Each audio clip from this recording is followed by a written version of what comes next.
Censorship is something that most people are against in most forms.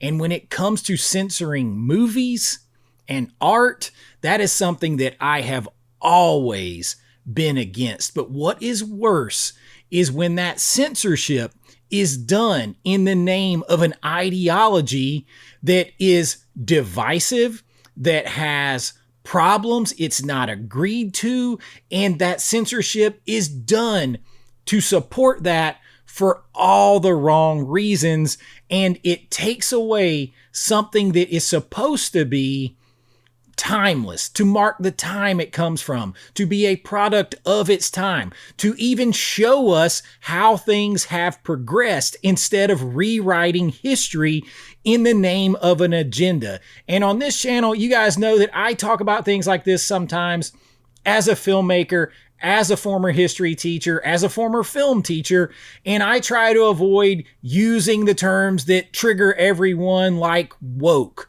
But in this case, it seems that it is hard to ignore that that is the ideology that is responsible for harming movies, particularly physical media releases of movies, streaming releases of movies, and who knows where that will stop, because that ideology is corrosive. It wants to seek to correct the past, in its opinion, something that can't really be done. It wants to correct things that happened in the past rather than learning from them, letting us see them as a product of their time, and moving on from them. It is so afraid, that ideology is so afraid that those things are still kind of the way that 85% of the population thinks, that it seeks to remove them completely in order to further an agenda. And there's no other way to look at it objectively, because this only happens one way. And we're going to talk about a few of these things because it just keeps getting worse. And it is something streaming has been guilty of. Netflix, I've talked about before, how they actually censored Back to the Future Part 2 at one time. And we have Disney Plus. We'll start there, because Disney Plus was one of the most ridiculous censorships in the name of, trying to avert the male gaze, in the name of the Me Too kind of stuff. All those things, they went into Splash, a comedy from the 1980s, a harmless PG movie, and they went and added CGI hair extensions all over the place, particularly to Daryl Hannah's backside, where they looked ridiculous and glued in place, in order to stop you seeing her former mermaid butt crack for 2 seconds. This is exactly what it is. And they added hair in other places just to make sure you didn't see too much skin, because they felt that that was furthering an example of objectifying women to the male gaze. It's inappropriate, but that kind of ideology, that kind of sort of virtue signaling, it doesn't really play. Because if you did that to everything, it would be something. It would be something I still didn't agree with, but I could follow your ideology through to conclusion. That's not the case, though, because they still have really in-your-face overt ideology that is inappropriate for children and for PG and G ratings in other things that they created. But it seems fine because it furthers what they want. And to their credit, they did fire some executives who were caught on video saying that it was their mission to put in as much of their ideology as possible in every background shot, every main character, everything they could do to further their agenda. They were caught on video saying this. This isn't breaking news.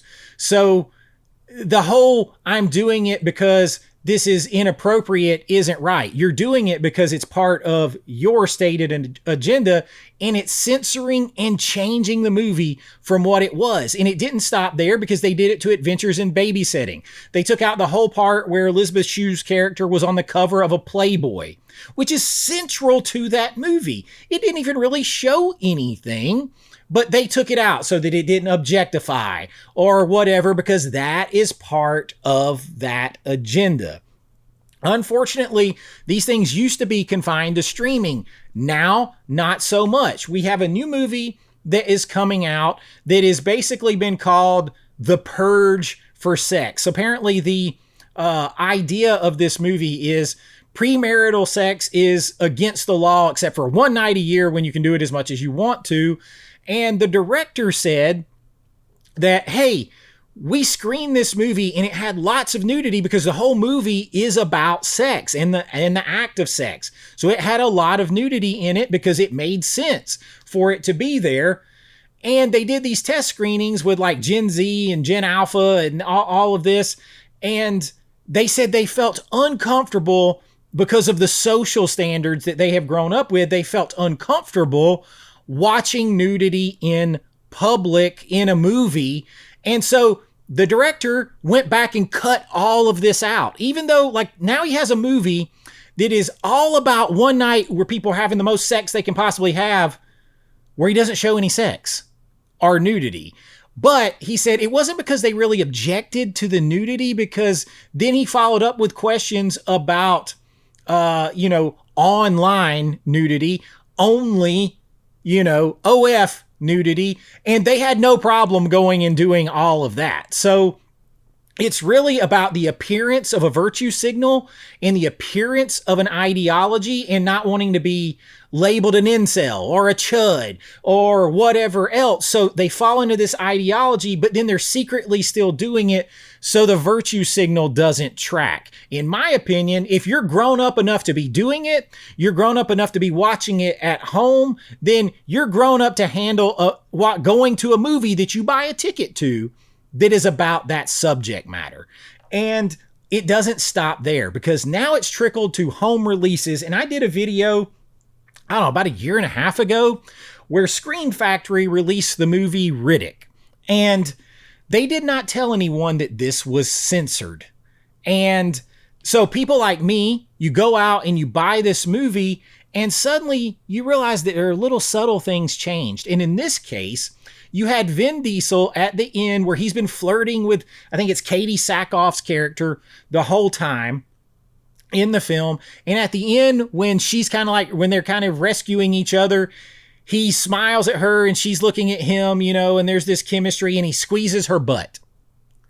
They literally cut out the butt squeeze because it objectified women, they said, because it is, glorifying non-permissive whatever. Like, get out of town. It's a reflection of that character, of their relationship in a different kind of situation. This isn't saying go up and squeeze anyone. That's not what it's saying, but that's what that ideology carries through, and that's part of the virtue signal, despite the fact that that same ideology would have no problem with a half undressed person that could confuse kids going to, perform a play in front of them or a book in front of them. So see, the virtue, it doesn't track. You can't hide behind a virtue of this. Changing something like this is absolutely insane. That's absolutely insane. It's not glorifying that. This is their relationship that's saying something about that character. And to that end, we also have, there's Adventures in Babysitting, which is why you keep your original physical media from before all this nonsense started, so that you're safe from it. And what bothers me on that is this means sometimes I can't get the 4K versions, the upgraded versions that should be exactly what we want, because you end up with something like Pleasantville, again, where we're not told by Shout Factory, Screen Factory, that they went in and changed something that's fundamental. It seems like one line, but they censor one line that's fundamental, and it's where Reese Witherspoon's character, she's learned something about herself. When everyone else is going from black and white to color because they're discovering their sexuality, they're being normal teenagers, doing normal teenager things, she's already done that. She did that in our world. So here she tells him, she tells Tobey Maguire, I've already done the slut thing. and she doesn't want to do that anymore. They cut that line, but it's so important to the movie because she learns to find out who she really is by saying, you know what, I've done those things in the past. That's not right. That's not who I really am. I was just doing those things. And when she figures that out, she actually then becomes in color. She goes from black and white to color. It is very pertinent to her character. It's not a throwaway line. It's something she's discovered about herself.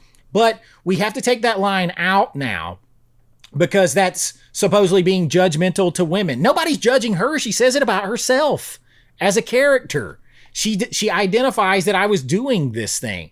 But we can't have that now. That agenda won't allow that to happen. It won't allow the self-discovery. It won't allow to admit something was maybe not the best way to go about being, and you learn that about yourself because that ideology is so permissive and it can't coexist with that thought process.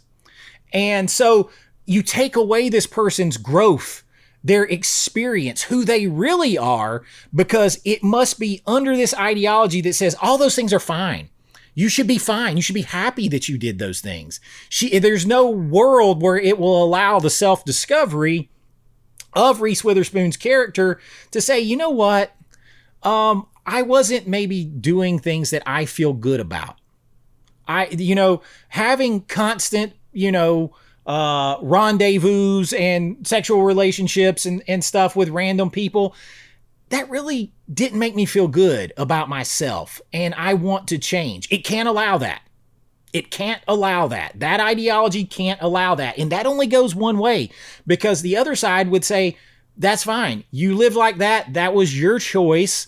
Maybe we don't agree with it, but it was your choice. But now you have seen there's some growth, and maybe I don't want to act like that anymore. So we got to censor, but this side says, no, you got to censor that because it's degrading to women and it's this and that and the other. No, she learned something about herself and you took it away through censorship. Unfortunately, it doesn't stop there. You get something like Crocodile Dundee. And I went back, there's a 4K of Crocodile Dundee, and I refused to buy it because I actually went back and got the Blu-rays that are uncensored, because this is a fish out of water story. This is a guy who is ignorant, not stupid, not dumb, ignorant. He's ignorant of the world in other ways because he is in Australia, living in the outback. So when he goes to New York, he is ignorant and he sees a man, an African-American man that he is friends with, and he asks him what tribe he is from, because in his ignorant, unworldly experience, anybody of color is a native, an aboriginal, whatever. And so that's how he associates it. He's not being insulting, but you have to take that out because it's offensive. And then there is another scene where he grabs someone who's wearing the opposite clothes of what you might think. He grabs them, trying to check and see if, because someone tells him that's not what they think they are. Like, I'm just going to leave it at that. And it's played for comedy and all of those things. He's ignorant of such things. So instead of allowing this for us to laugh at it because we know better, the virtue signal, the woke ideology can't stand that. They won't allow that to stand. It won't allow it to stand. It won't allow him to learn to even understand those people. It won't allow it because it's too offensive. So you can't get to the lesson of the story.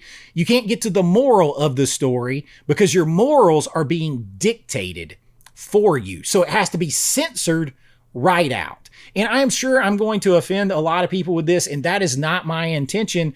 But it's also not my intention to close my eyes to what I see, because this kind of thing, listen, y'all, movies, Hollywood, physical media, it's hanging by a thread. And the one advantage that you had with movies that you could buy and own is that nobody could change them. Nobody could censor them. Nobody could take them from you. Well, you still have it where no one can take them from you. You still don't have to have access to an internet or a subscription to watch them. But if they start censoring them before the fact, and this isn't even the only. Manhunter is being censored.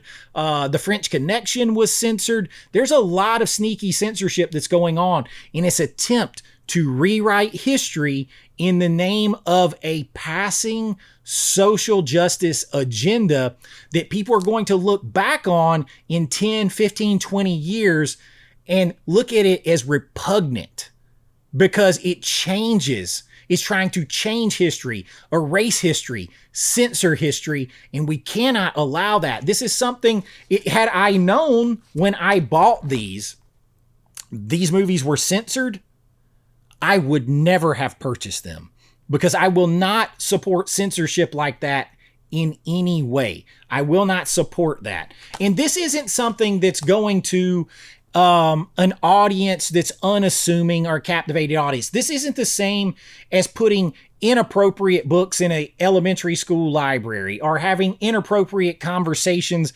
with elementary school children or anything like that. This is censoring things for adults to rewrite history in the name of an ideology, in the name of a social justice passing set of sensibilities. Passing, because that's it. It's passing. Our sensibilities as a culture change, evolve, they retrograde, they move forward, they always have. This is trying to, for the first time ever, really alter history, art, the things that we know in the name of a passing ideology. And that is a problem. You don't think so? Read 1984. Yes, it is. It's a problem, and I would not have supported it. Had I known this before I bought these and opened them, they would have never been in my collection. I would have never owned them. I don't call for boycotts, but I will not support that. And this is just something that's been on my mind because it makes me very, very angry, and it is very, very dangerous to us all who love movies and who love art. It is extremely dangerous, and I can't support anything like that. And I'm sure it only seems to be happening one way, and I apologize, but when you objectively evaluate things, you have to objectively evaluate things, and that's how it is. It's okay to attack certain people. It's okay to attack certain thought processes, beliefs, ideologies, and it's not okay in any way to offend someone else. And if it does offend, it must be changed. And that's not right, and we cannot sustain that. And it's just exemplified by censoring these movies, and I do not agree with it. And this is just a little different video. This has been on my mind. I wanted to get it out there because a lot of people have been asking me about these movies being censored and about what that means. And it means to not support such things. You don't have to boycott, but you can vote by not supporting, and you can call it out objectively, even if it goes against your own voting religion, whatever that is. On either side, I'm an equal opportunity, go after her. So, I don't like anything that is extreme on either side, and I consider this extreme. And to call it what it is not being a chud or an incel or anything else. It is just stating the truth. And that's what I got for you this time.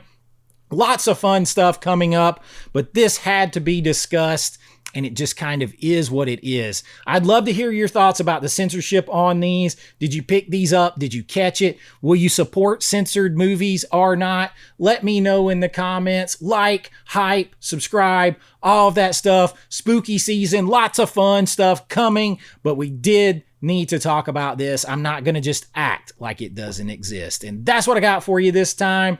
And until next time, be kind, rewind like always. This is Chase with AV Pop Culture, and I'll see you real soon. Bye-bye.